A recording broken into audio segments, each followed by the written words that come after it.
CM Mehta, education inspector, D office Jamnagar. આજ રોજ LG area school ખાતે જિલ્લા કક્ષાનો કૌશલ્ય ઉત્સવનું આયોજન છે એ કરવામાં આવેલ છે। સરકારશ્રીનો એવો અભિગમ રહેલો છે કે બાળકની અંદર જે પણ કંઈ કૌશલ્યો છે એ કૌશલ્યના વિકાસ માટે જિલ્લાની 16 જેટલી શાળાઓમાં વોકેશનલ ટ્રેડ છે એ ચાલી રહ્યો છે।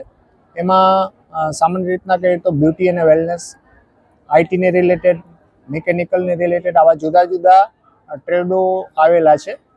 આ વોકેશનલ ટ્રેડની અંદર વિદ્યાર્થીનો ઉત્સાહ જળવાઈ રહે અને બાળકની અંદર જે પણ કંઈ કૌશલ્યો છે એ કૌશલ્યમાં પ્રાવીણ્ય મેળવે એટલા માટે જિલ્લા કક્ષાના આ કૌશલ્ય ઉત્સવનું આયોજન કરવામાં આવેલ છે, જેમાં જામનગર જિલ્લાની 16 શાળાઓની કુલ 22 જેટલી કૃતિઓ છે એ પ્રદર્શિત થઈ રહી છે।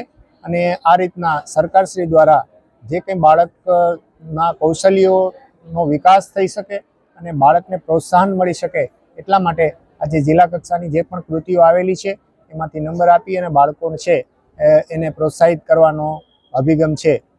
એના ભાગરૂપે આજે એલજી અરિયા સ્કૂલ ખાતે આ કાર્યક્રમનું આયોજન છે એ કરવામાં આવેલ છે।